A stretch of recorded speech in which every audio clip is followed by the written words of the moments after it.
Hello, and welcome to Chatter, a podcast from The Gist. On today's show, we're talking to Kellie Armstrong of the Alliance Party. We spoke to her about TransLink, about the transport infrastructure in Northern Ireland, about the health service, and about the absolute mess going on at Stormont at the minute. If you enjoy the show, you can share us on Facebook, Twitter, all across social media, and you now find us on iTunes, Podbean, Stitcher, wherever you get your podcasts. So be sure to subscribe if you want to hear more. So here's the interview.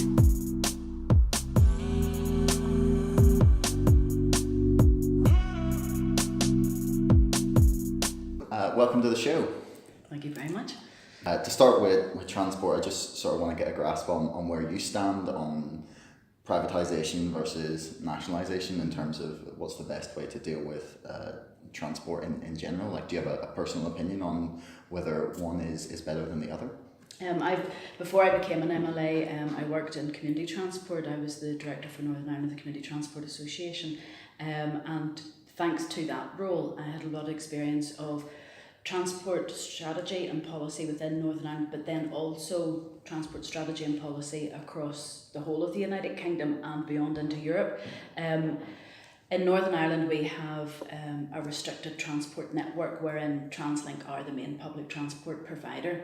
Although they're a public corporation, so it's not a true nationalised transport. It was in the past, it's been developed, but I have to say that would be my preferred model, because having worked with local authorities across England, where they don't have a regulated system there, it's deregulated, and they have a lot of private operators. When they put out contracts for different types of transport routes, the cherry picking happens, and you get public transport is taken, the main routes, the profitable routes are taken by those companies who can be bothered with it, and then you're left with social isolation, because there are a lot of pockets of rural areas, particularly deprived areas where there's a lot of people who are living in poverty, who they just don't want to go into. They won't touch with a 10-foot barge pole. And in my previous existence, I worked with a lot of community organisations who had to then set up car sharing schemes using volunteers, minibuses, to try and meet the demand of those people who don't drive, who have limited mobility,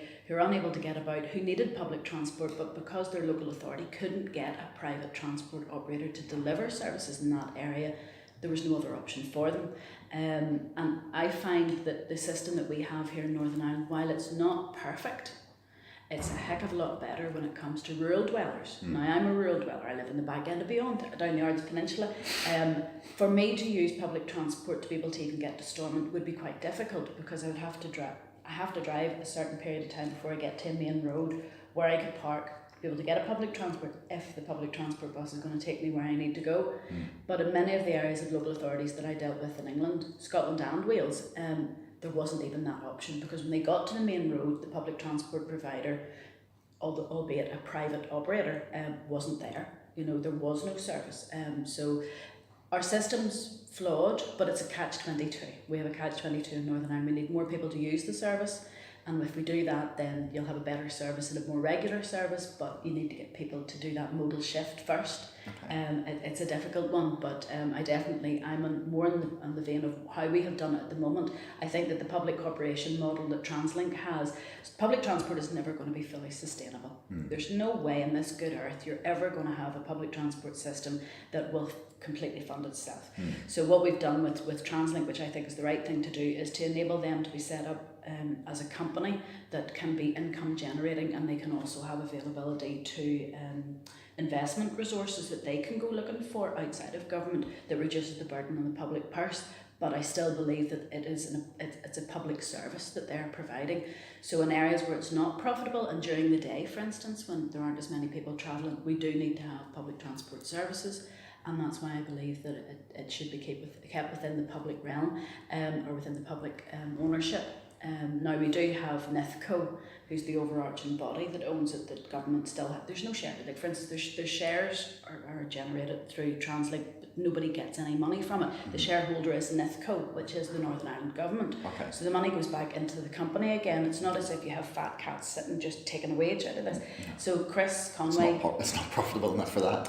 Well, they actually do make money. I know they ran a profit last year, but I mean it's not to the point where they can take outrageous bonuses, because it is just sort of getting there in terms of profit. Like it is Yeah. like a little bit profitable, but not It to is, the it extent is. that you would have in But England. I would be expecting them as a sustainable business to have that profit, because they need, if they want to replace vehicles in the future, especially if we're walking away from European money opportunities, we need our public transport organisation to be able to generate a small surplus so that could be reinvested into capital for vehicles, or for different putting money into those routes in, say, in the west, that wouldn't be as profitable as somewhere up near Belfast, because there's less bodies on the bus.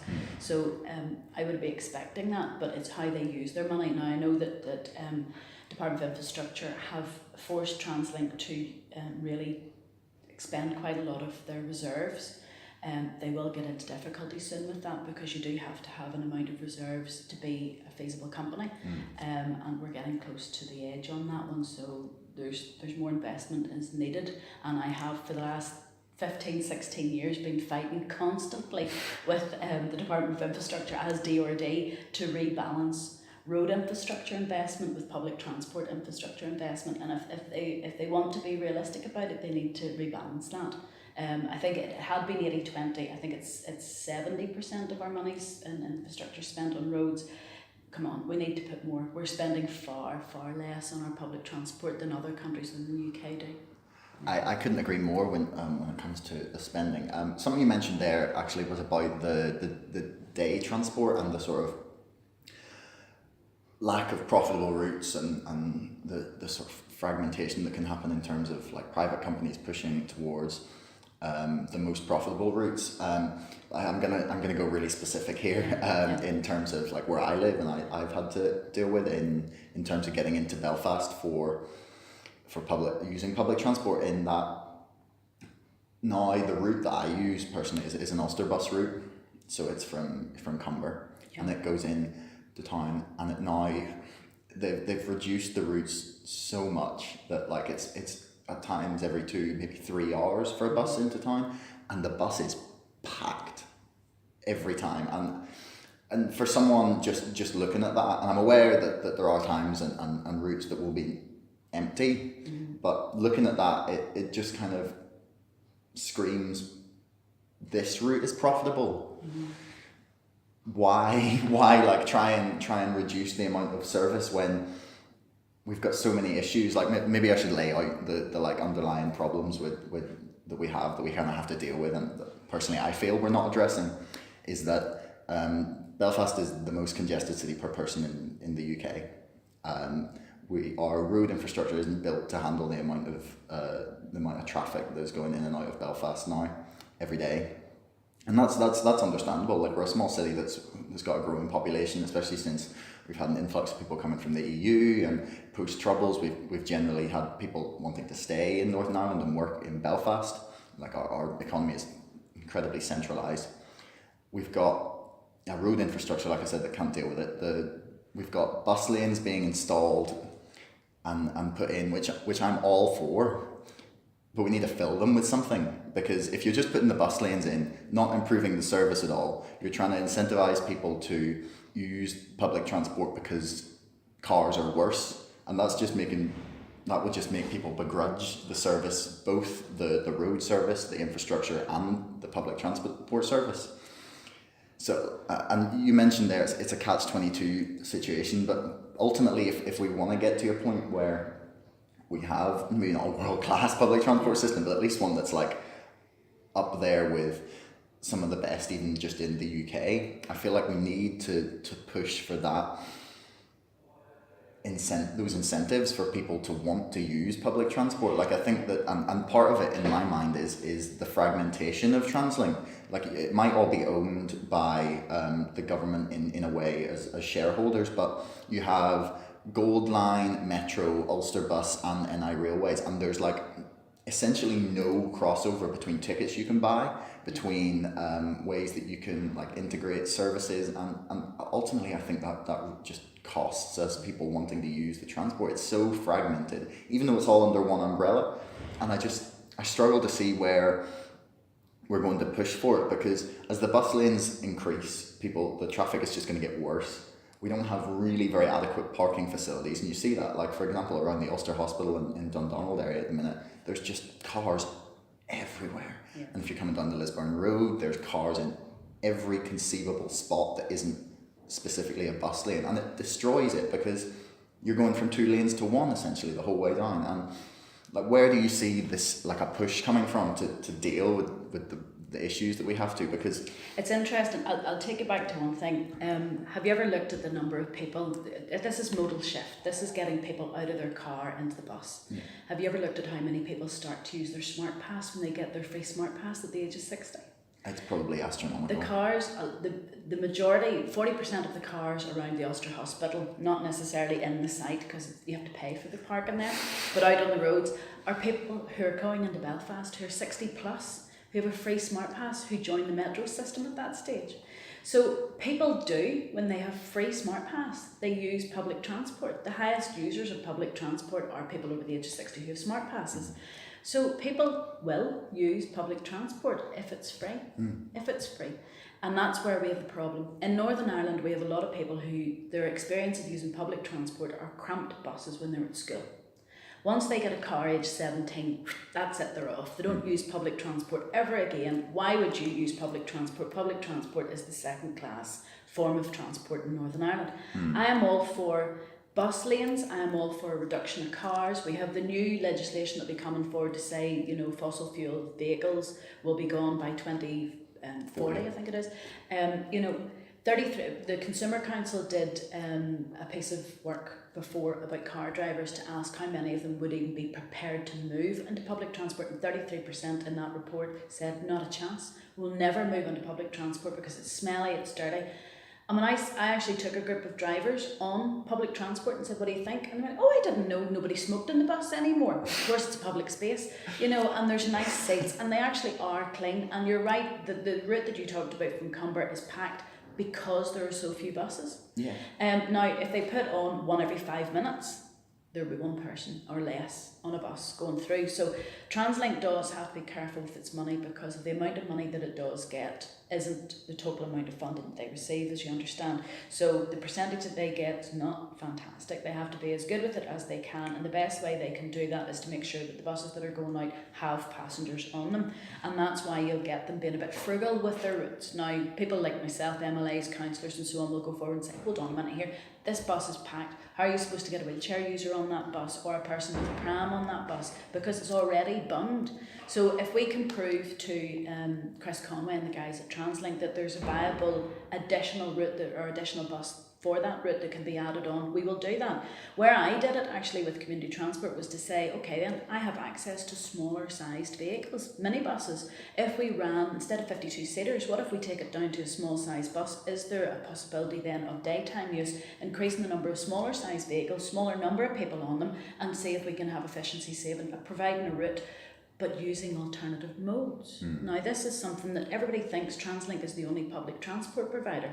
Northern Ireland, 24% of Northern Ireland PLC is spent on transport, and that includes freight. You have our airports, trains, buses, all of that.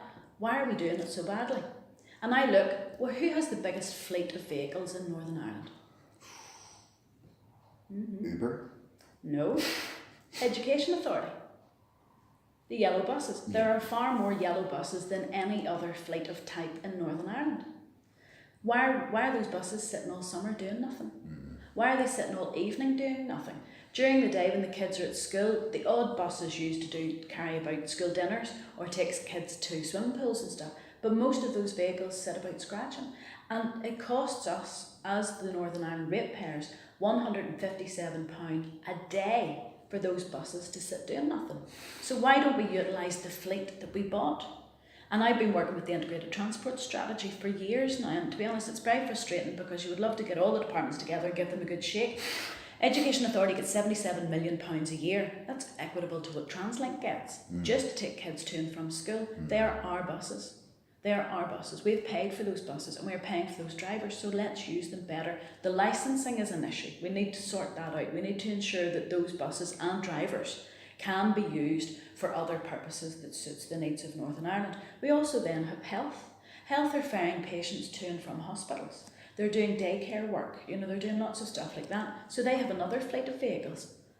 Are they doing appropriate transport planning? No, they're not. Neither is Education Authority, and that's where we have the Department of Infrastructure, we've got transport planners and TransLink. If all of those resources were brought together, Northern Ireland has no issue with the number of vehicles that it could provide on the road. How we're using them is pathetic. Really, really pathetic. And that's where I sit in the background and go, right guys, I'm quite happy to talk to you all, but you have to come together. There has to be a way of us spending Northern Ireland monies better. And if we do it better, then your route in Cumber, there could maybe be a bus every hour because we could go down to a smaller size bus. There used to be, which is again the more frustrating thing is that there used to be. There used to be. And it wasn't like the bus was empty either. Yeah, but the thing is, do we need a 52-seater for that? And we need to start to talk to people realistically about that modal shift. If people at the age of 60, when they get their free smart pass, move from their car onto public transport, then that shows that people are prepared to do that. How do we make it attractive to other people? Now, from my point of view, I would be a bit like you. I find it extremely frustrating because my life is not suited to the public transport timetable. The public transport timetable doesn't work for me. As I say, I live in a rural area. I would have to drive to get to the nearest bus stop. There's no parking at it. It's a stick in a hedge. It's useless. There's no light at it. It's not good. It's not safe to get to. There's a lot of problems with it. But if there was an appropriate park and ride, but to be honest, my closest park and ride is 15, 17 miles from my house and 5 minutes from my work. So Dundonald is the big park and ride, would be the closest one for me. To be honest, if they put it at the top of the peninsula, I probably would use that and then go on into it because it would be worth my while. But having it in Dundonald, it's so close to the city centre. What's the point? Why would you stop and spend another 10 or 15 minutes waiting on a bus to travel on into Belfast? Now, a lot of people use it because parking in Belfast is expensive. Personally, I would remove all car parking spaces for civil servants. I would remove all free car parking spaces out of Belfast. If you want the cars out of Belfast, you have to do something that doesn't encourage cars to be there. But because our public transport system isn't yet ready, then we have to have the parking spaces. But we need to be cleverer about it. The money that comes in from car parking spaces is largely going to private companies. It's not coming back into Northern Ireland. We need to be clever, and the park and ride system, I think, is a way forward. The Cars Glen one is a perfect example of a good working one. The one out at Lisburn, fantastic. Dundonald, sure, it's full all the time, but it's full all the time with quite a lot of people who work in the Ulster Hospital because the car park in the Ulster Hospital is too expensive. And you mentioned about the Ulster Hospital, the parking around it. I'm disgusted with how the health authority here has completely ignored how people get to hospitals. For instance, the new Ulster Hospital design, if they had designed the road layout within the hospital site to allow a bus to drive up to the new back entrance of the hospital and do a U-turn and come back out, say round a roundabout and back out again, then you wouldn't have people saying, I'll just take the car up because I can't walk up the hill to the new entrance. You could have got the bus up in and round. But because there was no cross-departmental consideration on that planning, it means then we have an Ulster Hospital site that you can't get a bus up to the entrance, so people take their cars and they'll park everywhere and anywhere. The Torbank School site, which is next door to the Ulster Hospital, that was supposed to be released for a new mental health unit, what is it now? A car park, and it's full every day. So we're giving too much to the car. And as time goes forward, if we have this deadline of 2040, where fossil fuel cars have to go, electric cars are not going to be suitable. At this stage, they're not suitable for people like me who does quite a lot of miles driving. So I would need to come to work and charge it up. Maybe by the time this comes along, cars will be able to have a longer journey, life on their battery and stuff like that. There'll be more charge points. Well, there's instantaneous charging technology, like theorised and whatnot. Yes. But yeah. Well, we have different countries. Australia now has the electric buses that do long distance journeys and things. So fantastic options out there.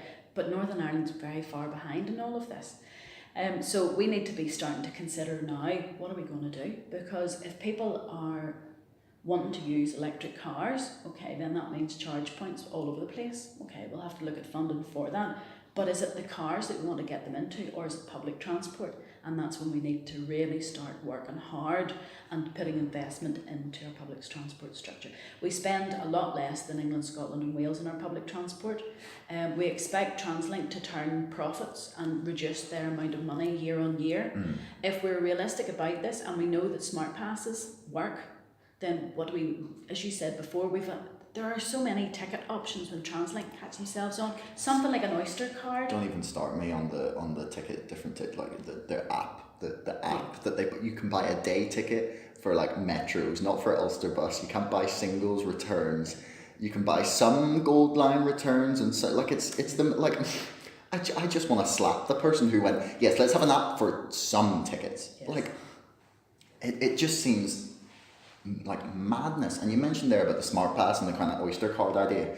And I know that there is like plans and sort of infrastructure being put in place, but that's like 4 or 5 years down the line at this point. I don't see there being a need for it to be high tech. There's a very easy, in my mind, low tech solution to it that doesn't require the technological infrastructure, the sort of investment in the technology, the like rebuilding of all the systems in the buses. Like, for example, I talked earlier when we were just chatting about Innsbruck, and they have like the most fantastic. They just have little cards that you can buy for 1 month, 2 months, 3 months, 4 months, 6 months, like a year, and everybody has them, like everyone, and everyone uses the public transport because of it, because it's like, oh, you know, they've bought it, and like within about 5 or 6 journeys, it's like practically paid for itself in like taxi fares or like petrol, and people just use the bus all the time because it's easier. And that's a point that I think we have to get to. Like, but the other thing is the number of cars in that country are significantly less. Oh well, I agree, but than here. The reliability thing is such a huge issue. Like, and I'm gonna use a specific example again from me, but like I'll talk about like more broadly as well. In that, I live like a mile, maybe not even, from the centre of Cumber, right? The bus takes 20 minutes to get to where I am, and it's because they take so long getting everyone on the bus with the change. And that's another thing that the card solution would solve, because it would just be flash card on. Well, it would save much time. Translink do have the integrated ticketing system coming forward. The issue with it is the integrated transport strategy hasn't come alongside at the same time, because what we're trying to do with the integrated transport strategy is, Muggins here lives in a rural area. I know I need to drive my car to get to it, but what if there was an alternative local solution? So a community transport. So you'll get an Uber or a community transport or a taxi firm, all part of public transport. So my ticket, I go, right, I need to go book it off I go, get onto the vehicle. It takes me to the link or the hub or whatever it is. I get onto the public transport system, and that takes me further. But it's that modal shift. So the integrated ticketing system should be one that will allow different modal operators along that chain to link in together. It could even involve e-bikes. You know, it could involve the Belfast City Bikes scheme. It could all be linked in together so that you have access with your ticket to the public transport system for Northern Ireland.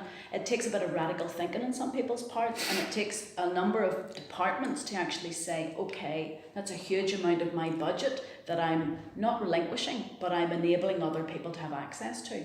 And then we can have that multimodal. So you know that in the morning you'll have a 52-seater that will be leaving Cumber because there's lots of people who need to get to Belfast to go to work. Right, that's okay.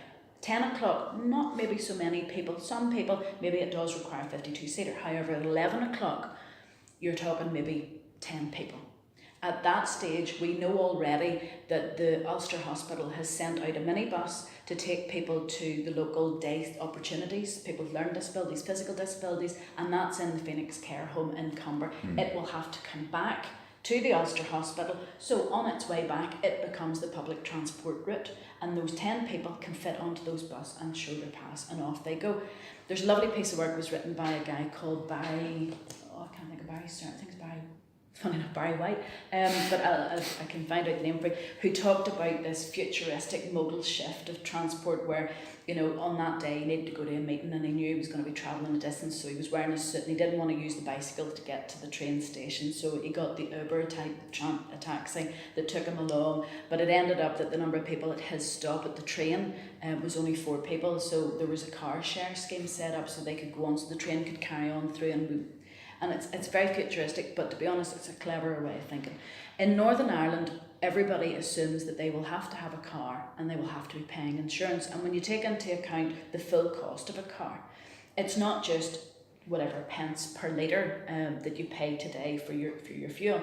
It's your insurance, it's your parking, it's the maintenance, it's all that stuff. When you add it all up and you do a cost comparison, TransLink still coming out about the same price. We need to make TransLink more cost efficient for people, and the only way to do that is to have more people using the vehicles, and that can create a bigger income for TransLink and then therefore make it a bit cheaper fare wise.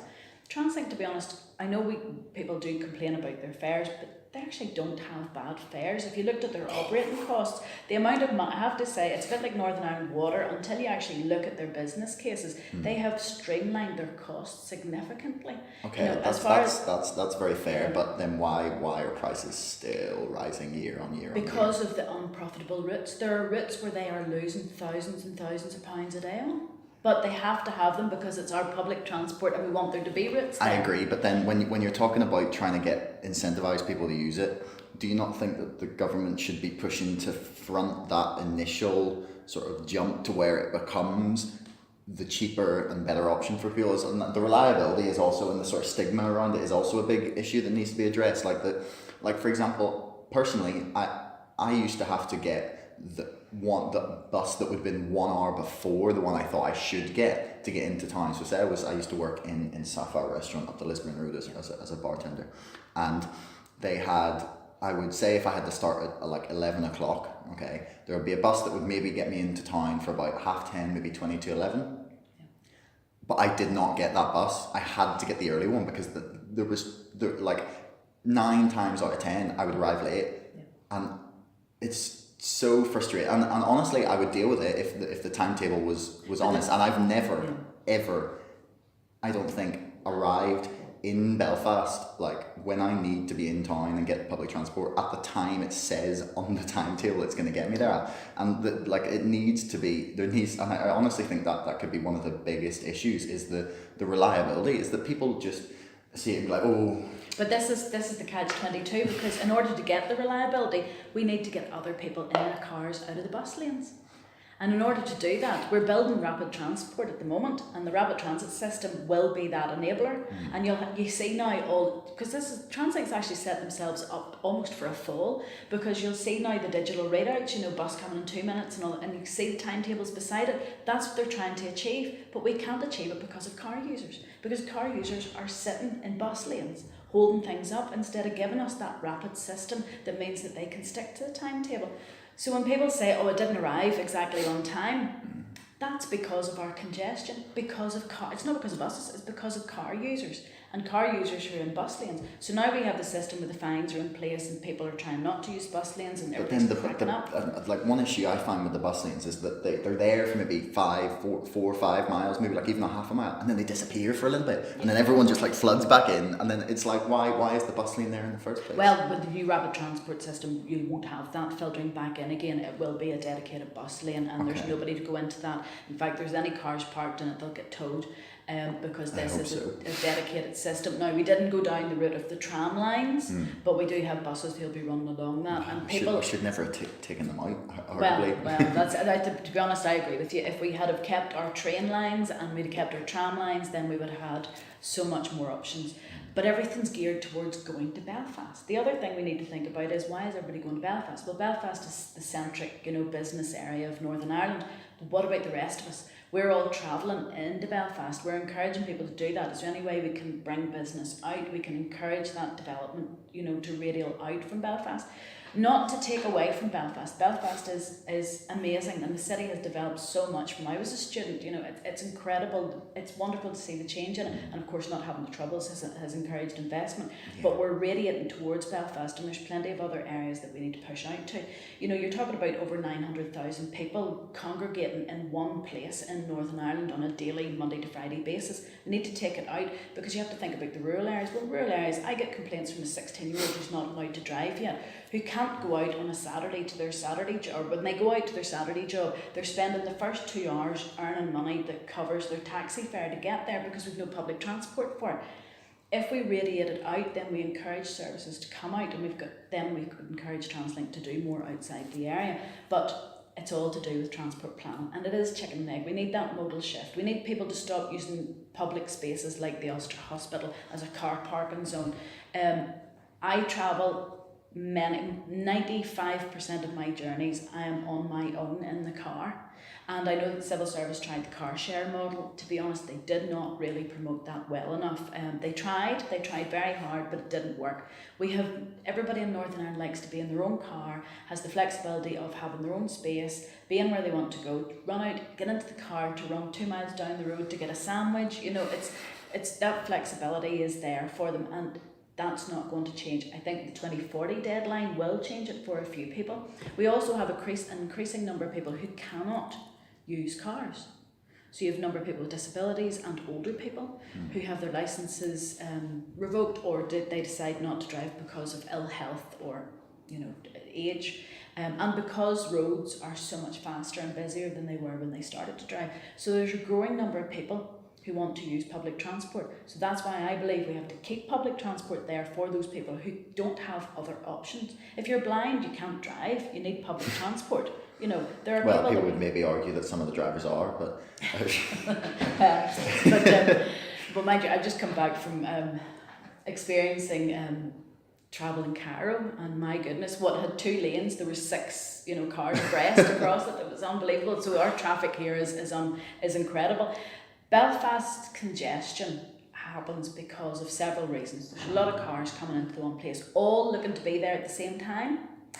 Have you thought about during the day in Belfast? Why is there a lot of cars driving about Belfast during the day? It's supposed to be, I've heard it in reports before, that 60% of the daytime traffic in Belfast is caused by the hospitals. People travelling to and from appointments and between hospitals in Belfast, so the Royal to the city and so on. A lot of that is to do, so we need to think more carefully about how our services are provided. Why are we forcing a rural dweller who lives 30 miles outside of Belfast to travel into Belfast for a 9 o'clock appointment in the middle of rush hour? If we made their appointment at 11 o'clock, then that would take the pressure off. Schools are all at the same time as people are going to work. Now, I'm not proposing that we all of a sudden change schools to start at 8:30 in the morning or 9:30 in the morning, but we have to think cleverly about this. Those school kids are all on buses. They need the bus lanes. They need to be able to get out of the way, out of the car's way. There will always be people who will need cars. So there are people who, for whatever reason, it could be disability, it could be because of their job, the type of work that they have, they need to have the flexibility of getting out and run about during the day. But for those people, fine, you've got your cars, there'll be a limited number of car parking spaces for you, but for everybody else, get on the bus. It's time for us to start to recognise public transport as not being the second class form of transport, make it first class. And a radical idea that was put out is, if Smart Pass has been proven to create that modal shift, why don't we just, as Northern Ireland, invest in Smart Passes for all citizens? And then you free public transport, it's a bit like health, free at the point of use, and we do that, and we see if that works. Would it work? Well, I would 100%. But we couldn't afford it because I know we couldn't afford it, but this is why actually that's why we sort of put together that idea whereby people can pay for a pass that would just cover all transport in Northern Ireland, £200 or £300 a year. And I have a problem with that because there are a lot of people who use public transport who couldn't afford to pay. They maybe are paying it over the year, but they couldn't do it up front all at once. Well, then you sort out some form of monthly payment system for people who want to do that. I think that criticising the bulk payment. Why not do it through tax? You could do it through tax. So you could give people tax credits. You could, there's so many ways you could do it. It's just about, in my mind, making it easier for people to use public transport just like that. It's like, oh, if I got the change, I've only got £3.80, the return's £4, the sort of hassle that people go through, and then, you have a £10, you get scowled at by the bus driver. But actually something I wanted to ask your opinion on was the routes that we have. Just, you've talked about the sort of rural routes and the need to reorganise and dial out things. But arguably, part of the problem is that you have Belfast is the be-all and end-all of where the routes go. Everywhere starts from the city centre and out and into the city centre. Yeah. And I've seen quite a few different transport systems where it's not a rural to city centre system. It's either, London has it with the tube. It's like a end to end from one side of the city to the other, and then the end points are at the rural parts, and they make their changes there and that would arguably free up space in the city centre. It would improve people's ability to get across town. The rapid transit system is proposing to do that. So it's starting in Dundonald and it's ending in, depends which route you go on, it ends in Cullen Glen. Okay. So that has the opportunity of creating that for Northern Ireland. If you think about outside of that again, the normal commute in Northern Ireland, or the average commute in Northern Ireland is 25 miles. So and there's people who do a lot more, and people the metros don't go 25 miles. Like I live pretty close to Belfast, and I'm horrendously serviced. Yes. Like in Cumber, and that's not very far from town. Like, but that's where you have to think about. So when you go outside of the metro system, that's why you have things like, so at the minute we have metro. What happens outside of metro? If you looked at the investment that infrastructure does outside of metro, so you've got the Ulster bus system that does the main corridors, the route corridors, which will be urban to urban, so it's town to city, town to town. Yeah. But what happens with everybody who doesn't live in that, who are outside of that? And that's when you have their investment in the Rural Transport Fund. And the Rural Transport Fund is the one that gets community organisation to bring people together. What unfortunately has happened is there are some people who will need to have that supported transport from door to door. But that can't happen for everybody, so it's that you can go from, I'll take you from your house to the local bus station or the local train station, and off you go. In the west of the province, you mentioned the word trains and they look at you and go catch yourself on, because unless it's along the north coast, there is no such thing as trains, it's all buses. Buses need to use roads, but do we need to be building all these big massive roads? Well, it's all to do with commuting, it's all to do, we're spending money on roads instead of spending money on public transport. Public transport certainly does need to use a road, but does it need to have 4 lanes? Not necessarily. What we're doing in Northern Ireland is we are creating more roads for more cars. We need to get more people out of their cars into the buses. How do we do that? We need to look at humans. Get it back to basics again. Okay, there's me. Why can I not use public transport? Well, I have the issue of I live in a rural area and I can't get to the bus. And when I get to a bus stop, there's nowhere to park. Sure, the park and ride is so close to my work, why would I not just take the bus? Plus, I'm also a mum. My childcare, I don't have, if there's something goes wrong, I need to get back home as quickly as possible. The flexibility doesn't seem to be there for public transport. Has public transport ever sat down and asked me about that? Probably not. So that public consultation... Well, they publish that. They publish their kind of like a public opinion of TransLink every year, and it always seems to be like, and I really want to know who they ask, because no one I know has a good opinion of TransLink. They have a few forums that they have, and then they do customer surveys and things, and you're right, it's all about 93% cleanliness and all this sort of stuff, and they do come out very well for the people who are sitting on the buses, but they don't ask the person that's sitting beside the bus in the car, what do you think of that? And that's where I have to say we need to have that sort of examination. I know the Consumer Council in Northern Ireland did do a bit of work asking questions, why do you not use the bus, what would encourage you to do so? And there's a list of things that everybody can come up with. You could do it off the top of your head. Cheaper fares. If I was to ask a car driver in the car beside me, what is the fare from where you left today up to Belfast? They couldn't tell me. The assumption is it's very expensive. Now, it probably is, but there's so many tickets, it's too confusing to find out. Yeah, exactly. And like, for example, I'm about 2 miles maybe from like the very, very furthest out metro stop from where I live. So like I'm walking about half an hour, or there's a bus that comes every couple of hours past me, the Ulster bus. So it's a free return basically on the Ulster bus now, isn't it? So it's like £3 from where I am, and you can have a return for £3. Fantastic, right? That's so much better. So if I walk the 30 minutes to where the metro is, if I want to get a return, it's £4 because it's a day ticket, and like it's just I don't know like who is sitting round like making the decisions about the ticketing. Like in my mind, it just needs to be super simplified, because I feel that you would get more education about it, like that people would just know, because they're constantly running different offers and different passes, different like just like. But you have to think TransLink are doing this on their own.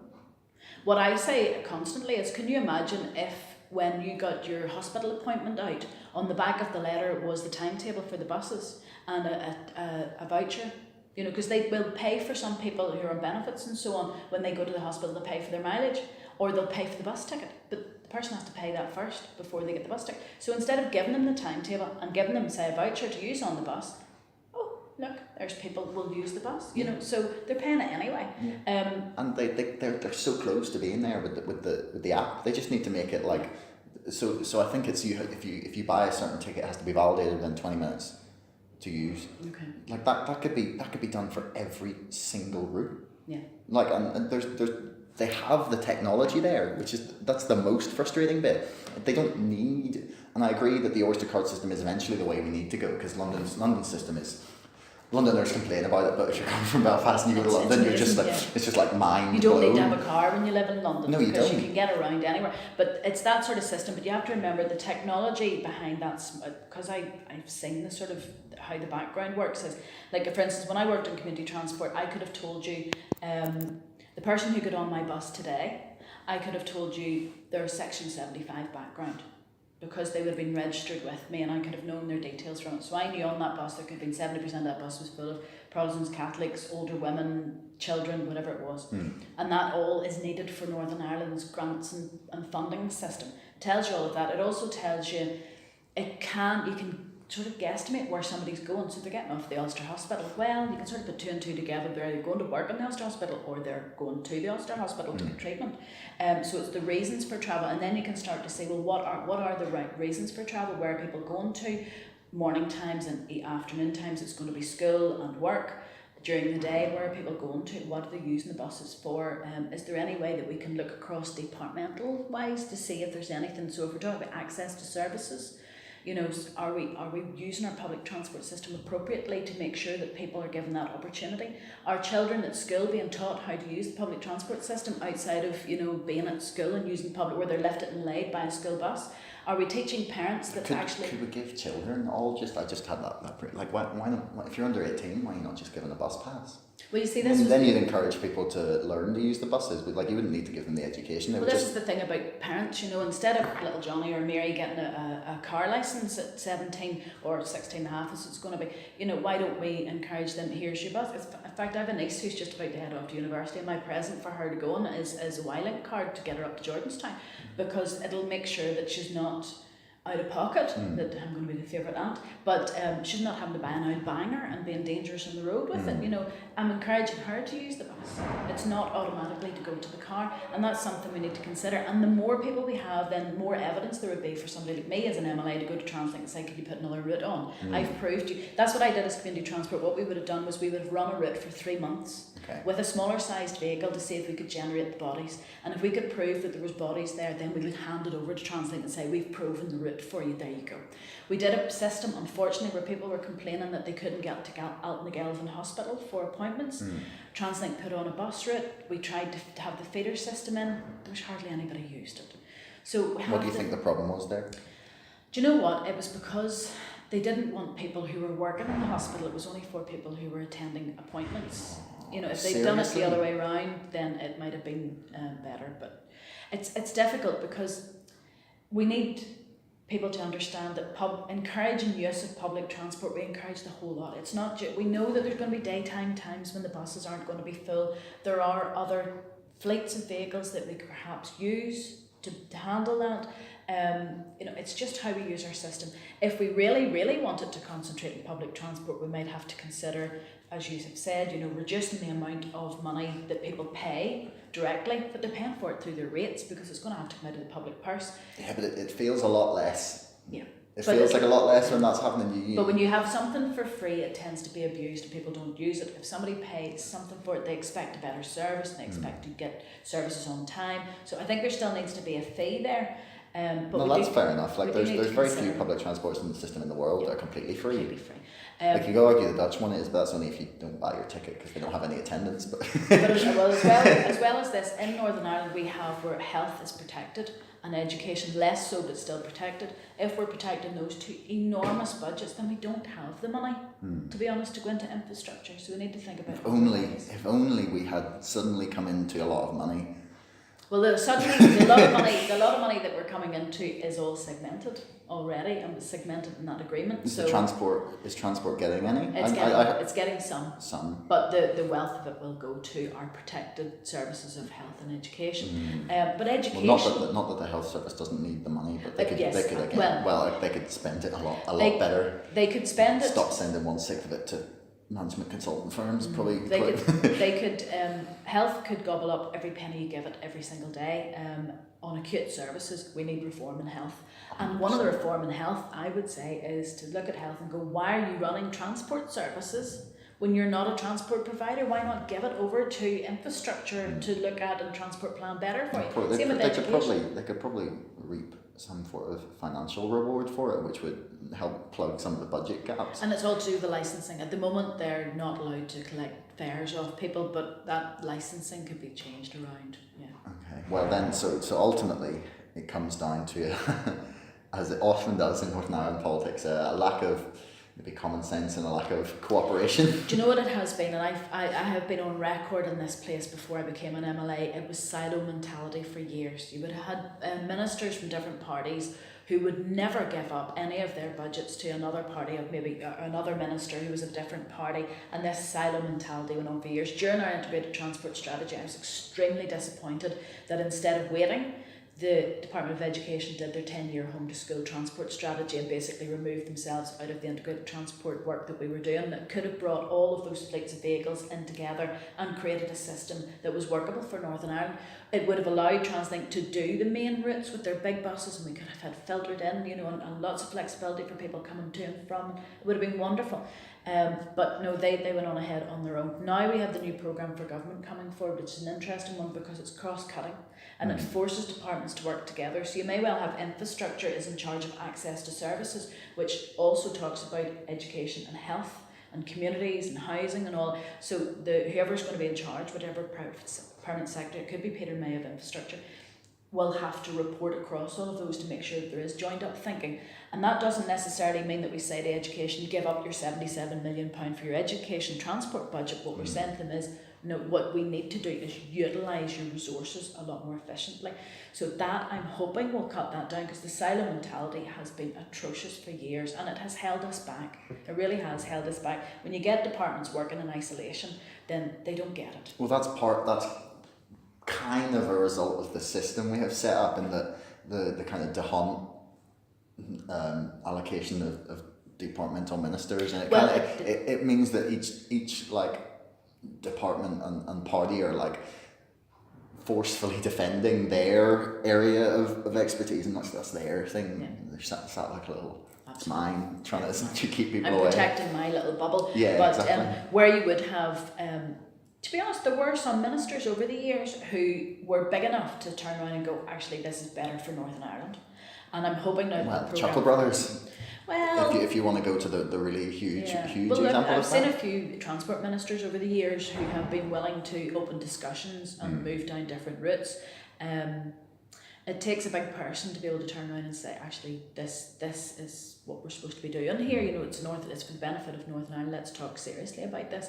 So we did the integrated transport strategy straddled across a number of ministers, but that was an interesting concept. For the first time, I sat around a table and they didn't walk away with education, health, infrastructure, community and voluntary sector, private sector, taxis, all sitting talking sense about transport, knowing that there's only a small amount of money. There isn't a magic money tree in Northern Ireland, and that small amount of money had to be spent better. I just aside there, that is as much as I think it was a ridiculous phrase, like that is the best example of how phrases can infiltrate the political conversation. Just it's utter rubbish. It's such a stupid phrase, but it's every single person who has watched any sort of politics, news, anything in the last 6 months, they know exactly what that means. Yes, exactly. But we genuinely, the money that we get from Westminster is going to be stretched and it's going to be cut. As we move I was a Remainer, I didn't want us to leave Europe. 2019 is looming very close. To be honest, as a Remainer, what I find very difficult is actually moving out of Europe gives us the freedom to create transport legislation that makes for better transport for the United Kingdom. This is like the kind of upside of it, but there's regulation, EU regulation 1071 and 1073 in particular are quite restrictive in operator licensing and driver licensing and so on. Now, I'm not talking about eroding anything that would cause road safety issues, but it's just there are certain limitations there that we could actually, if we were to sit back with a clean sheet of paper and say, how are we going to work this? If you had to do Northern Ireland again, how would you do it? Where would you put the roads? What would you do? And who would you allow to do certain things? Then we have the freedom to do that.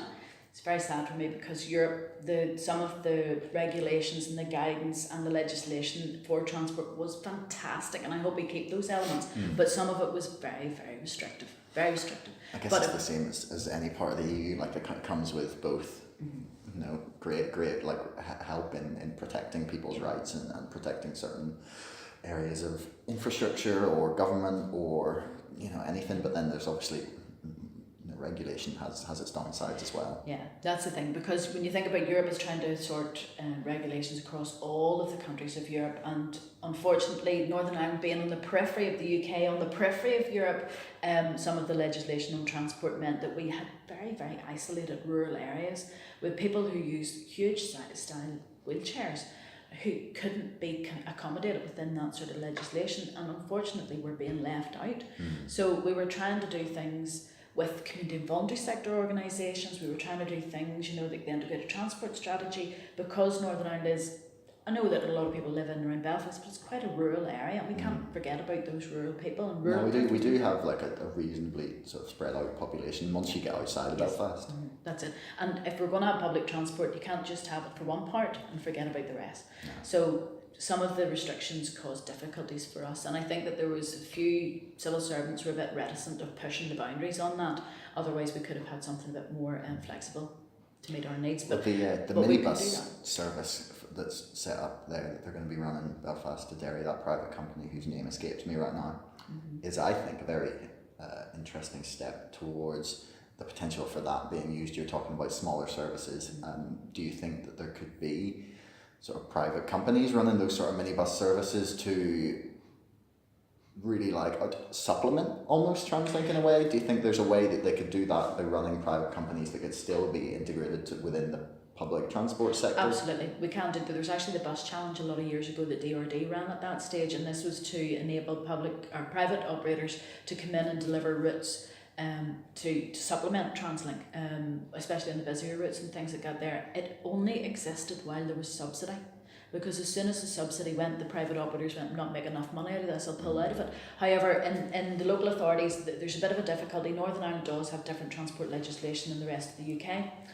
And in our legislation we have the Section 10B permits that are community and voluntary sector minibuses. You've got your operator licence for your private commercial sector, you've your taxis and Ubers.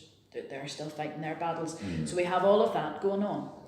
That's okay. But in England they have another thing called the Section 22 permit. And the Section 22 permit is for they had to bring it in for the economically unviable routes that nobody else wants. And that is where commercial operators or community operators could come in, bid for those routes, and would be subsidised to keep doing that. So there is the opportunity to do this. Arguably that's not really working in England in the sort of reliability of companies like Southern Rail or even... Well, it's because how it's worked in England with this, there was a model called the Can-Go model in Hampshire County Council, and basically that was a smaller sized vehicle that did sort of sweep around the rural areas and come into a town, and it was a regular service. It was subsidised by the local authority to keep that rural route going, and it was done by a community organisation actually, and then I think there was a commercial operation did it at one stage. The longevity in keeping it going is only there while the subsidy keeps going, so it's all to do with government investment. So you could have a private company. The problem is in Northern Ireland, when somebody applies to do a route, it has to be away from TransLink's route. It can't be within 30 minutes of one of their routes. It can't be along the same route. There's and that's part of the European limitations on that. You can't have that. We can't have gone as Northern Ireland and said we would like to have a public corporation run on our public transport and make that exception for them to be able to do that, and then allow private operators to erode away at that. So that's why there's certain regulations that limits what they can do. But what we find quite often is when somebody does propose a route, say for instance there's a business estate sitting outside of Craigavon or something, and they find that there's quite a lot of workers who don't have cars coming out of Portadown, going to Craigavon, going to this particular site, and a private company goes, "You know what, I'll put a workers bus on there." They have to apply for a route to do that. And then you'll get everybody and his granny putting an objection to that route. TransLink's, it'll be other private operators. Surely TransLink shouldn't have a say in it as a conflict of interest. They have to. They're one of the people that anybody can go against or for a route. So they do have a say on that, and that's when it's up to the operator licence and the route licence and people to turn around and go, "Hold on a minute here, TransLink, what are you complaining about? There's a route there. There's been proven that there's a number of people there. It's not conflicting with your route. It's going to go on ahead." If they really had an objection to the damage to their business, they would propose or they the would do it same route. themselves. Yeah, exactly. They just maybe haven't come up with it. Anyway, we kind of touched briefly there on the running of Stormont, and I want to move on to that before we talk about transport all day. Well, what do you think is happening? There's Michelle O'Neill saying that they're ready to sit down, and the DUP being like, well, we said we were already ready to sit down, and to the outside it just looks like a whole lot of posturing and nothing actually getting done. There's serious issues need sort of addressed in education, budgets, in health, in transport. Even just there was in dealing with emergency services, what there was I cannot remember, the SDLP, Colin Eastwood was saying yesterday after the floods, being like, where's the support? And it's like, well, government's falling apart. Like, where do you see the issue from maybe your point of view or the Alliance Party's point of view? Alliance is a devolutionist party, so we believe completely that Northern Ireland should govern ourselves, that we shouldn't be dependent on outside bodies to do that. Unfortunately, there are bigger pictures and bigger players in play here. So we do have DUP and Sinn Féin at the moment under the Good Friday Agreement. Because of the designation status, one of those two has to be able to go in and start off, get a First Minister, a Deputy First Minister, and off we go. They are, I believe, putting party before country, and their constituents within DUP and Sinn Féin are forcing their hands a bit. The DUP and Sinn Féin haven't been really that available. We have been here. We've taken it in turn. We've sort of said to all of our 8 MLAs, right, tell us when you booked any holidays, and you might be off 2 weeks, then you have to be in here for the rest of the 8 weeks. We've kept it going that way. We've been available, we've been doing bilaterals, we'd actually been producing papers on Irish language and so on, just try to give people alternatives to bring them out of their corners again. And it's been very frustrating. I know that Michelle came out and she said about, let's get back to the talks last week. We could have been talking all summer. The problem has been there's no urgency on it. From those big parties, what is going to actually get them back? Are they committed to the Northern Ireland Assembly?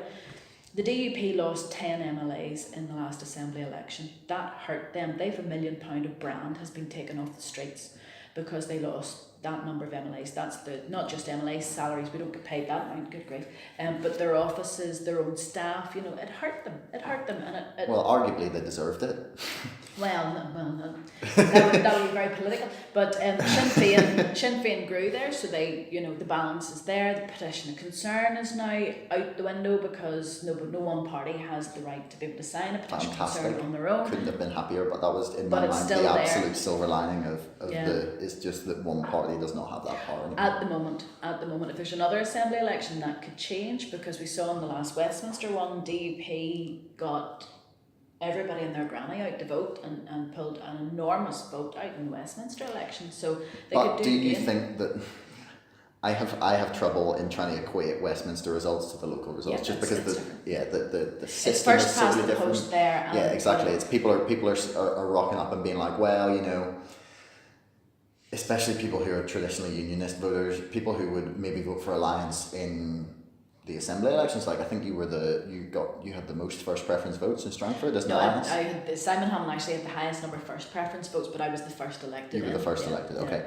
Then that is other proof that people are willing to put down alternative options, and it actually shows you that people aren't as sort of stubborn as maybe it would suggest. No, it's not stubborn. I think that what we have found with the last lot of elections is there's been a lot of dog whistle blowing and bringing out people based on cultural and traditional fears.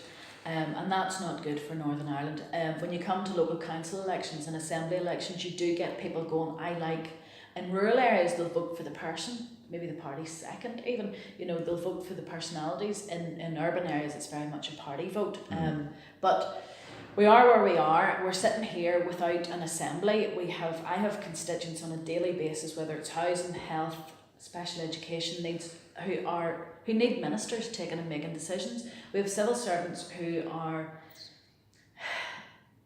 it's basically like they're in a boat with one oar and they're keeping going. You know, Yeah. they're afloat and they're keeping things. To be spinning fair, around. I actually am thankful for the civil service at the moment, because as much as they kind of like run the show when the government is here, in terms that they probably have more power than people realise to sort of make decisions themselves.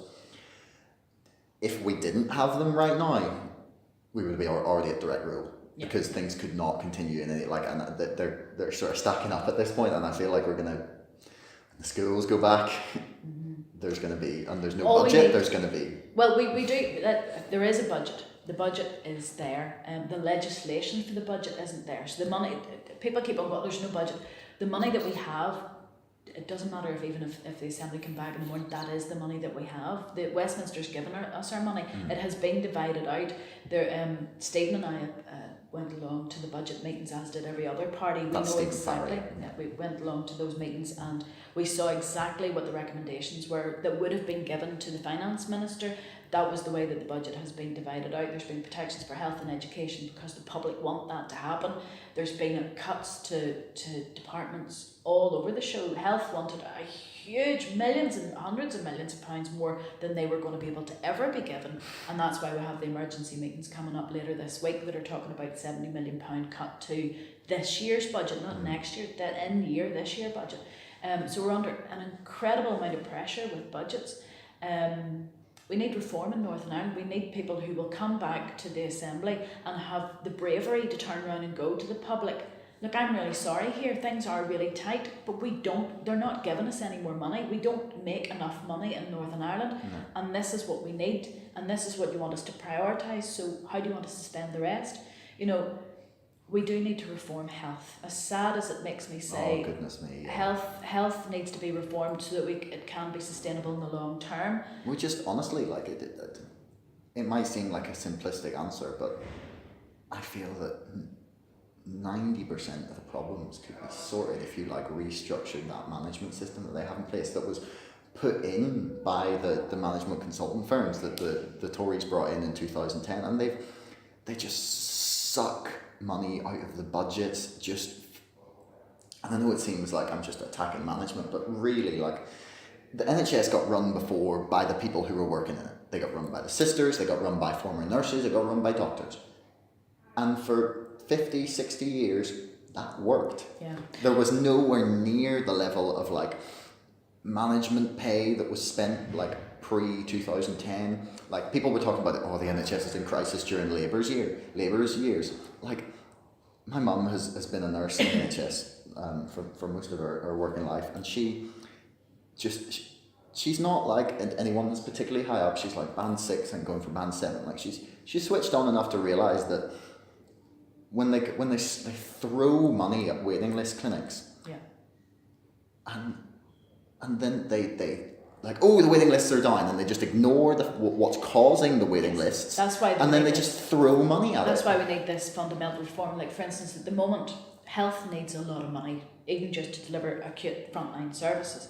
But what's happening is you have communities and you'll have infrastructure that's pulling back money for access to services. Community and voluntary sector services, the care and the community people. So what does that mean? That forces more people to go into the GP surgeries, to look for out of hours, to look for accident and emergency services, and puts all that acute pressure on hospitals again, because other departments are cutting down the very community-based services that could deal with some of this work. Well, then you're putting more strain on the transport system. Like, again, it's a case of the bigger picture. Yeah. Or health is going, actually, do you know what? We've day opportunities here, and we need to get older people with disabilities out into those things.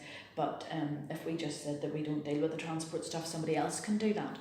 Or domiciliary care services. So you've got somebody who's been prescribed with 24-hour care, or they're going to have a carer coming into them 2 or 3 times a day.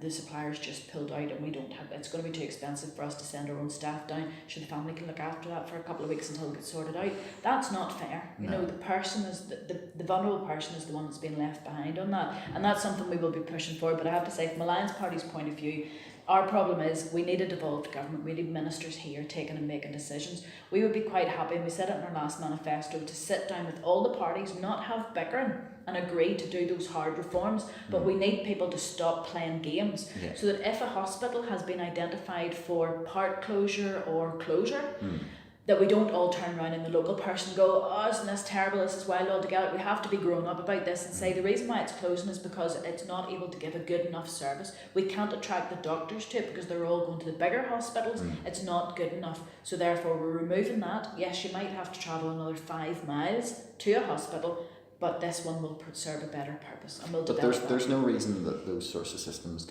can't be, that a lot of the problems can't be dealt with that you would maybe see people going to hospital for in community care centres. Yeah, there are some, but people don't know this. You know, you can go to, today you could go to your GP, you could go to your pharmacist, you can go to lots of different options.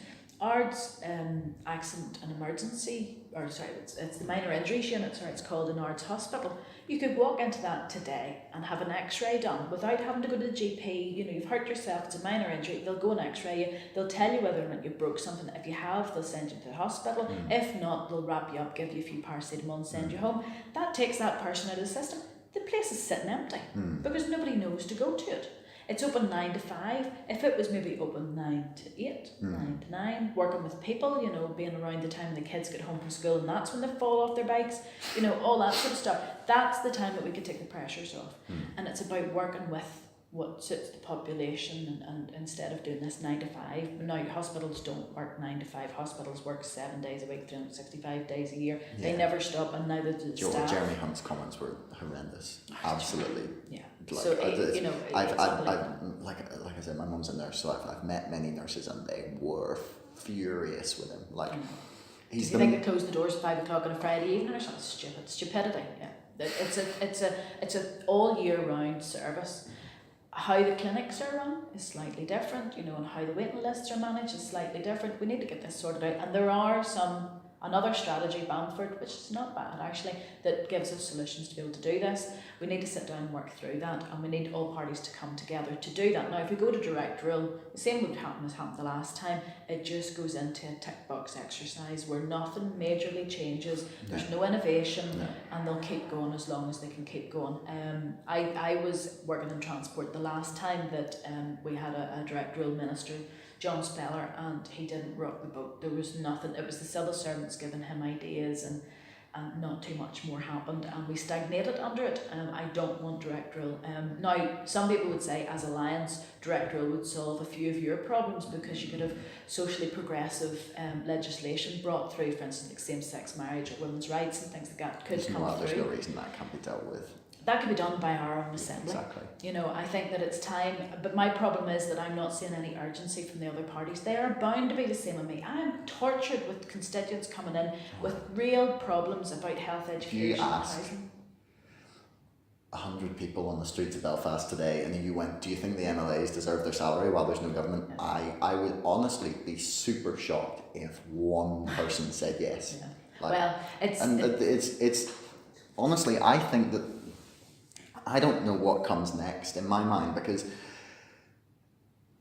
if they manage to get into government and get things together, like, I think their reputations are so tarnished, and it's like it's turning the political, like the sort of attitude towards Stormont, it's becoming so toxic, but people won't change, like substantial amounts of people won't change their vote. Yeah. So you just get a smaller and smaller and smaller base of people interested in it, and it's the extremes and the fringes who are pushing for things in politics, and that's when you get the situation where parties are driven by party above people, because the majority of the public might think otherwise, but the base that's now being dragged out, like you said, to vote for them is really just, they're the ones that they're playing to. But also in politics, we have to be very careful. Alliances, as you know, and those smaller parties, we don't actually have a seat at the executive table by right because we have too few MLAs, although we've been brought into the talks because we were there before. Do you have more than... We have 8. No, you'd need to have 10 to be able to get onto the table. How many did the UUP and the SDLP 10. have? They have 12 and 10. 12 and 10. Yeah, okay. so by right we're not there, but we're the only cross-committee party that comes close to it. So we're sitting in the talks and being that balance. It has been indicated if there's going to be a coalition that they would prefer all 5 larger parties were there. But we have certain requirements before we go back in. We didn't go back in the last time. We refused the justice position because we had certain asks that we needed to see progress on, and it wasn't happening. So we stood out. That meant that we stood outside of even opposition. We didn't take any money because morally it was just, and politically it wasn't right for us to do. This time we'll have a think about it and we'll see what's going to happen, but we need to get to that stage yet. But we are still at the table. What we're trying to do is to say to the DUP and Sinn Féin, you backed yourselves into these corners. It's time for you to come out. We're going to present you with papers, do whatever we can to help you, but we're not going to fix it for you. And what happens is we tend to be in front of TV cameras and radio and we speak. Now, if you notice, the rest of them are all very quiet, the big parties. When you look at how many times they're talking, it's the same during elections. If you go into the Strangford constituency and there's a hustings event, you'll find SDLP will be there, Ulster Unions will be there, Alliance will be there might be the Green representative there. You might have a Sinn Féin representative, and you never have a DUP representative because they just don't turn up.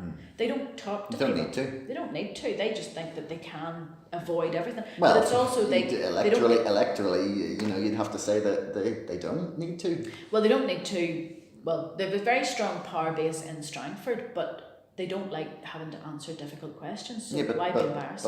But again, the electorally, like no one's holding them. No one's being like, oh, they didn't turn up to the hustings. I'm not going to vote for that's not something that happens. So arguably they have no need. But to. In terms of serving their constituents, they have the absolute need to. But well, this is the thing. At the moment, MLAs, I am flat out, I have to say, with constituency work. It doesn't stop. It just keeps going and keeps going. And the number of people coming through the door needing more and more help, especially now with universal credit coming forward and lots of changes happening with the benefits system, lots of problems happening with housing at the moment, loads of stuff coming forward. We need ministers to be making decisions.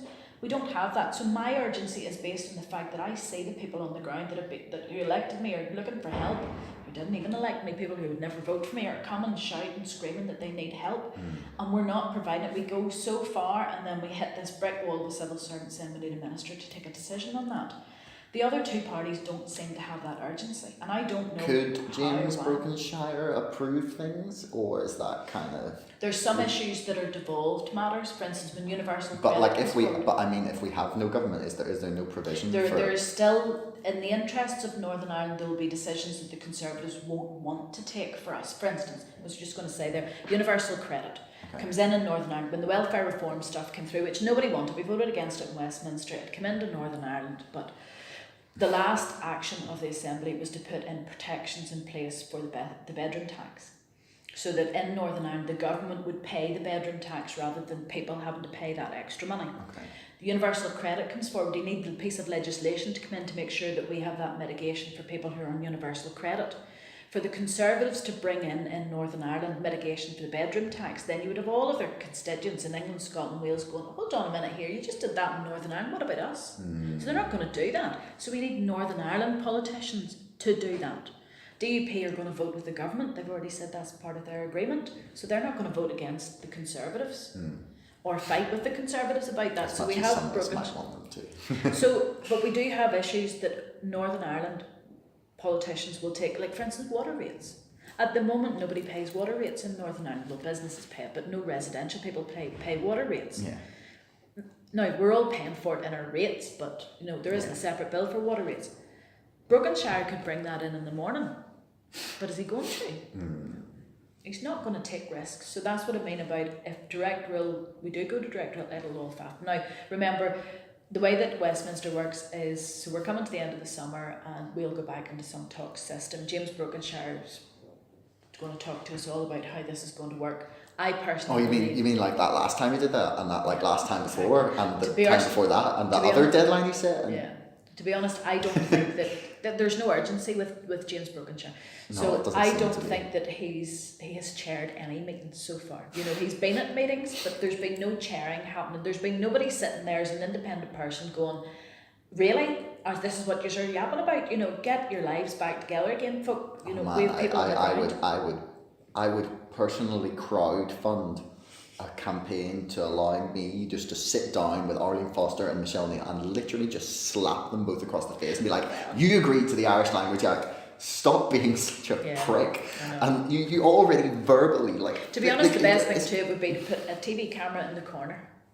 A TV camera in the corner, I think, the same as the assembly chamber, and let it be filmed, because maybe then people would bring this forward. There are a lot of discussions need to happen privately, because there are arguments. We do have polarised parties here that do need to come together, but the word that's coming out of the talks is all nonsense. We need this to move forward. There's I haven't concrete seen coming forward. anyone say anything sensible. None. And it's all smoke and mirrors, because nobody wants to come out and say something. If somebody happens to raise their head above the parapet and mention something that was talked about in the talks, then they get absolutely slaughtered by the party. And it's like, oh, please, come on. The Northern Ireland public have no government here. We have no ministers making decisions. We need to move this forward. Now, from the Alliance Party's point of view, this isn't sustainable. I worked in the community and voluntary sector. I don't think you'd find anyone who thought it would be, who thinks it would be. But there seem to be other parties who think it is. They're quite happy for this status quo to continue. I don't think it's sustainable. The party doesn't think it's sustainable. We know at some stage the public is going to say enough is enough. You know, my problem is I have. So right? Okay, when you get to that point and the public to that point, to be honest, the public throw up their hands and then they get to the voting booth and they're like, oh well, I'll just vote DUP anyway. But if there's don't see. Brokenshire has to call the vote. Is he ever going to do that? But what do you see as the consequence for Sinn Féin and the DUP? Because there's no consequence. Yeah, that's my point, and that is what I see as the problem. Yeah. They have no. They have no desire, in my mind, to do anything, because they're not going to face electoral consequences. No, but they're not going to face electoral consequences, but Brexit's coming.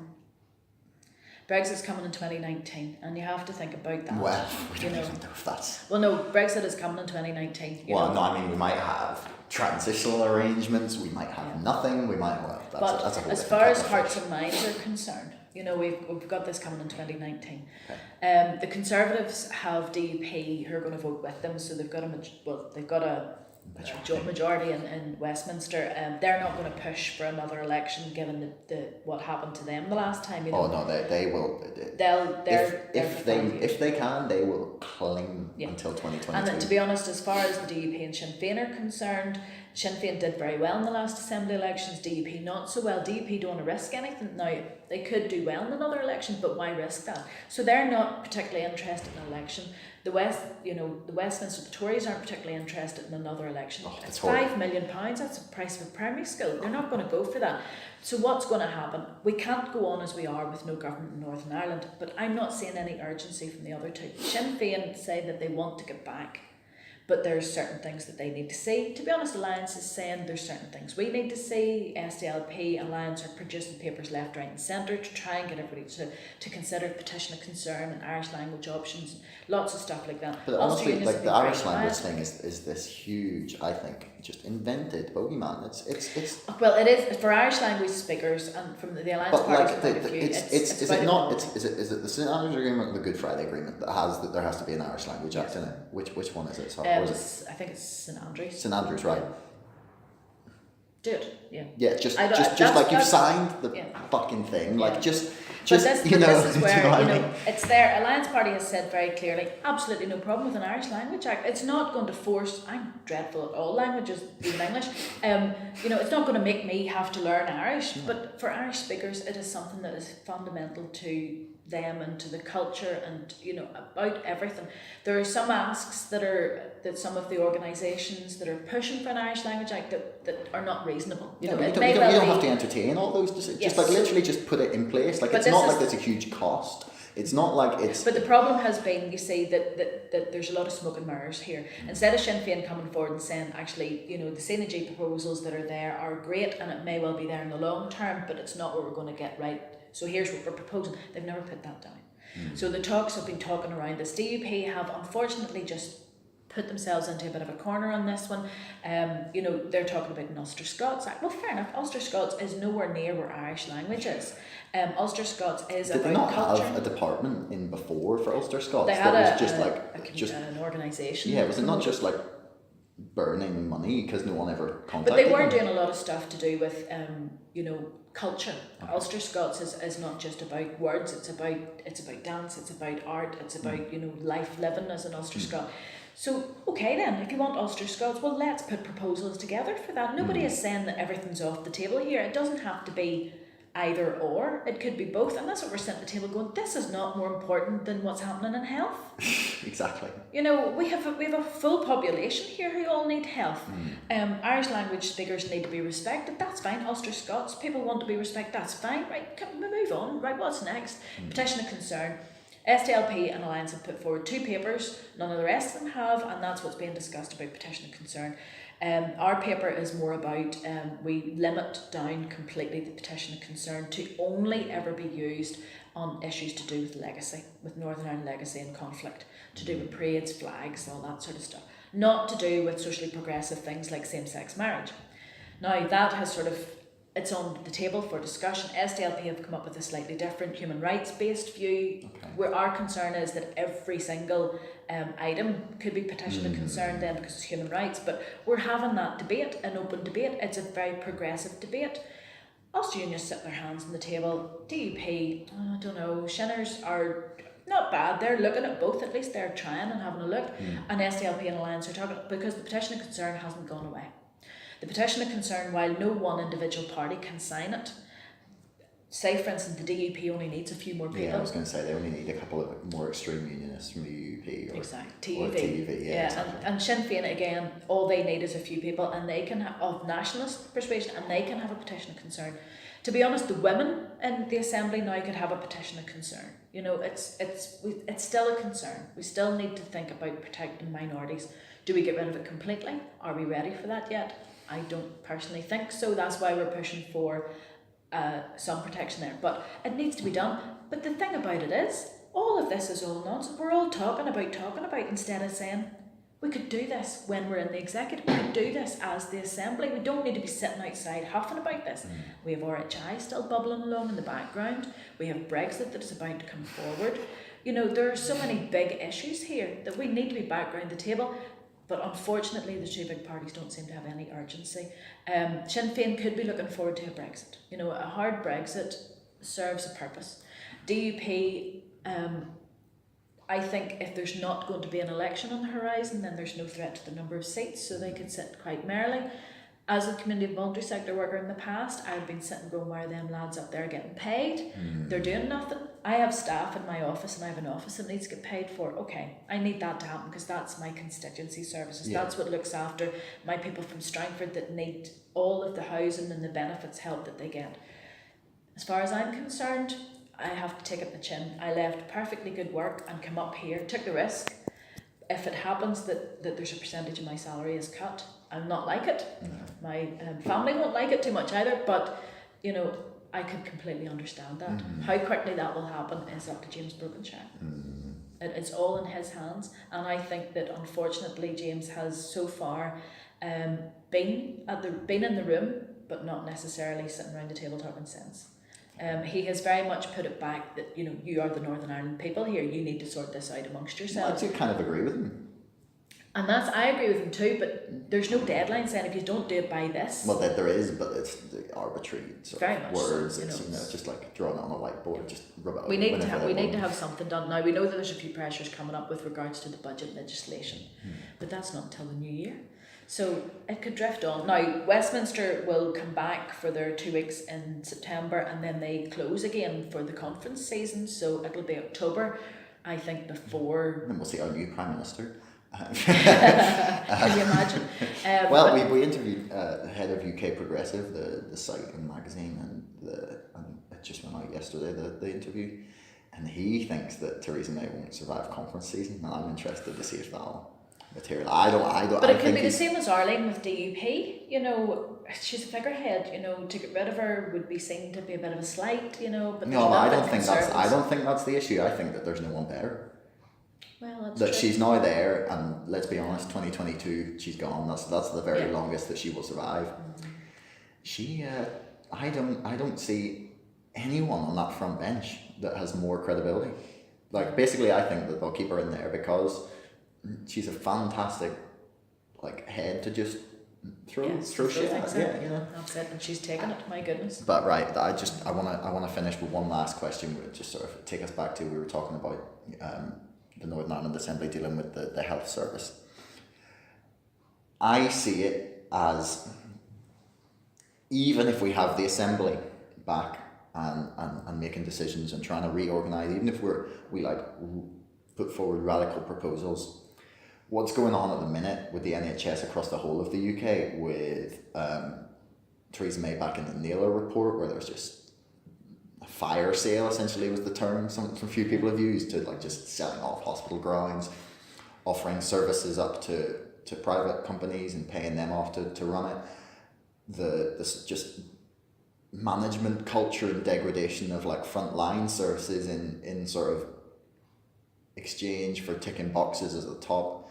All of it is, and I feel that Northern Ireland as an assembly, as a devolved government, are you're swimming against the tide here. With the Conservatives, in my mind, are running this incredibly clever but despicable system whereby they're just pushing to like get people more and more sick of hearing about how the NHS is underfunded, how it's failing, how they're just pushing it to like the breaking point, almost to the point where they can go, well, the only thing we can do is privatise. Yeah. And I just feel that no matter what we do here, we're kind of swimming against that tide of like slowly inching towards a point where people will just throw their hands up and be like, fine, do what you want with it. Yeah. Like, where do you see is that? I think that there's enough people. This is when you talk about the United Ireland issue, it's one of the biggest issues that's there, is the fact that health here is free at the point of contact. It's not in other countries. And as soon as the population thinks, oh, I have to pay to go and see my GP,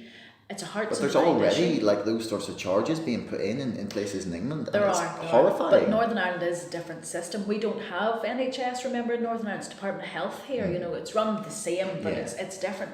But the thing is, with Northern Ireland, we get what we get for health, and the Bamford formula comes out and tells us, you know, how much we have for health. We choose to put a bit more into health, you know, because it's our commitment to that. We also then have the other things about the personal independence payments, the PIPs that are coming through, so people have the choice to choose how they spend their money as opposed to others spending it for them on services. But as far as our health service is concerned, I'm not so wedded to never privatising anything. I do believe that government health should be provided, public services should be provided by government. But if we're looking at the best way to provide services, maybe we do need to be looking at other options. That doesn't necessarily mean a private commercial company. What about something like a social enterprise type model, where the investment is put back in, constantly put back in, so you don't have shareholders taking anything away? You know, it's ways that we need to consider things. The whole provision of, say, for instance, homes for older people has been in the news this week. The management of that is appalling, or it seems to be appalling, especially in that one home has been identified in Fermanagh, and we have the RQIA that comes in to look over that, and they found the problems and they've closed it down, which is very sad for those families having to dissipate those old people, but at least it was found out. That's a bad example of how it can be done very badly and how it's not looking after the welfare of people. But if that ultimately, like, the two things that it has to be run efficiently, and it has to, priority number one has to be the people it's servicing. Yeah. So if we make sure that if we do have to make cost efficiencies, what I'd be expecting is all the there's a bit of nonsense goes on with it. There's Department of Health, the PHA and the trusts. And they pass the buck between each other. I'm doing a piece of work at the moment looking at the recycling policies, because I've noticed with a lot of the local councils that when they have upped their recycling policies and improved the recycling processes, they've saved a ton of money. Like £1 million in Ards and North Down, for instance. Huge amount of money in 1 year. I just came back from a year in Canada. I was shocked at the amount of recycling done. Like, even my mum, who I've been constantly bugging to get like a compost bin, like, so for a kitchen. So something as simple as that within something like our health service. What is their strategy? They're meeting basic requirements, but there could be so much more done, and that could save money. Why do they have transport? Could they not outsource that to Translink? It could be another part of government to do it more efficiently, because there's transport planning in there. You know, the car parks that they've given to all of these private companies, where the money goes back in again because of this investment that they've done. What? Don't even start me on the car parks. I think the car parks are the most despicable things on the planet. Like, to despise that the NHS is free at the point of service, and then to charge the nurses who are taking real world pay cuts and dealing with having to, like, just no pay increases, like the 1% pay cap that's, like, with inflation, like, their money is going less, and like Just to be like, turn around and be like, yeah, you have to pay to park at the free public health service is the most despicable But then thing. I would turn around and say, I have never really worked anywhere where here's the only place I've ever actually had free parking. You know, you pay for park. If you take your car to work, you pay. But they don't have the option to take public transport, as we discussed earlier. They do. Well, they don't have the option to take reliable public transport. But the thing is, yes, you could actually have it that the health transport says, you see all that money you're paying out, would you rather have a bus put on from somewhere, we'll get you there. You know, there are other ways of doing that. But the thing is, that parking, why did they give that? You know, the way it was being structured is. But this is part of the sell off of the NHS. This is what's happening. Like, you can't run a public service where profit is involved as a priority. Yeah. In my mind, you can't. And I agree. Like with TransLink, it's a public corporation. That's a potential for some of the services, but the way it has been run, like a business where they're going for efficiency savings, it's all about ticking boxes, make X amount of money back, and that it ignores like the frontline service that you're trying to provide. And then it's about the public service. That's why I believe that the public health service should not be privatised, because there will always be people who will need that service who don't have income. Yeah. So you'll have children, you'll have older people, you have people who are living in poverty, you have people with disabilities, you have lots of different people there who need that service. However, I look at the prescription charges, and I know that there's a cost to processing prescription charges, but that is something, if somebody can afford to pay, why don't they? Because we do currently have a system where we do have people who are going in and getting paracetamol on a prescription, so they don't have to pay for it, and you can buy it for 16p in Tesco. Well, then I would very much say that why don't give them a voucher for 16p paracetamol in Tesco's? But there's other ways of doing it. For instance, prescriptions don't always have to be about medication. It has started now with a few GP surgeries where they're prescribing going along to a local council gym to remove your obesity so that you can then have a fitter life and you're less It's all about the prevention. The prevention stuff needs to have the investment. So what we're doing at the minute is we're spending all this money in acute services, and we're spending all this money looking at the problems of health. Well, actually, we're taking our eye off 20 years down the line. This is still going to be as bad because we're not doing the prevention stuff. The prevention stuff doesn't always sit within health. It could be within communities, it could be within better housing, it could be within better access to public transport, so you walk a bit and then you get on the bus. Education, all of that, it needs to be a holistic thing.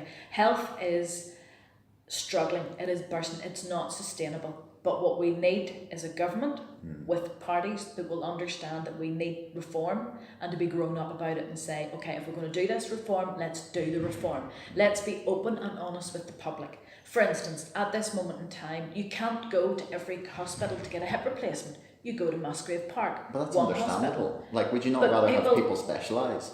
But people don't understand that, because if I was to turn around tomorrow and say, okay, then the Ulster Hospital's maternity ward is closed and everybody has to go to Lagan Valley.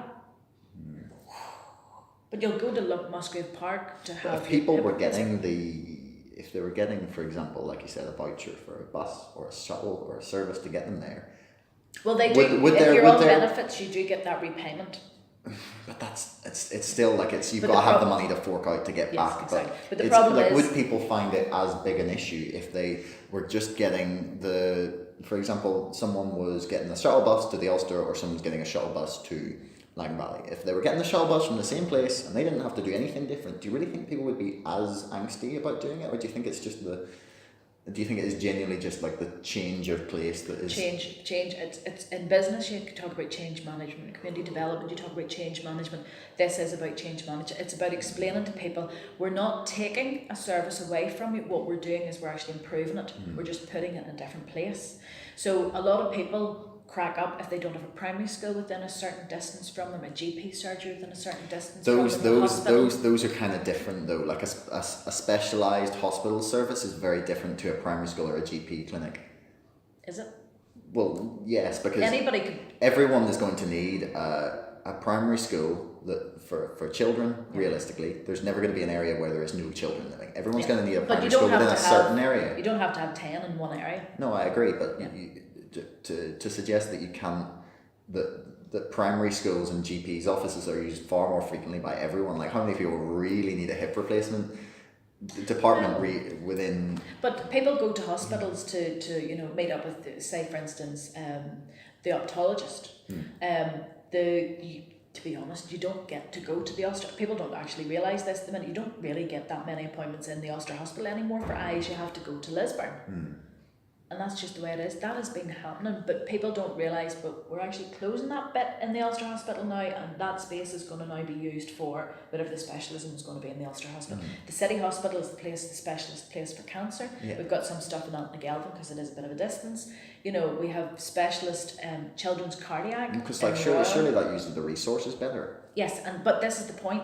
It does. That's why the reform is needed. We need to do things better. But that means that we don't necessarily have to have certain hospitals where they are. Okay. So the Down Hospital, which is a very, very emotive subject, doesn't really have any specialisms in it.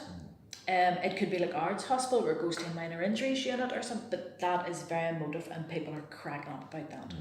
And some of it is to do with access to the other hospitals that are going to take up the cover. Some of it's to do with the fact that there's been a hospital there and people have their children there and their families died there, and lots of, it's emotionally connection to people. But, health needs reform, but it also needs political parties to come together and agree to take forward that reform without gutting each other in the process. Well, I think that is a very nice note on which to leave it. Thank you very much. No problem. Well, thanks for coming on the show. It's been a pleasure to talk to you, and I hope you enjoyed the chat. My first ever podcast. Thank you very much. Not a problem. Thanks so much for watching. If you want to hear more from us, you can subscribe to us on iTunes or subscribe to our email list to get an update every time we've got a new podcast out. Later in the week, we're talking to Joe Scott from Answers with Joe, so be sure to look out for that. Until then, thanks for listening.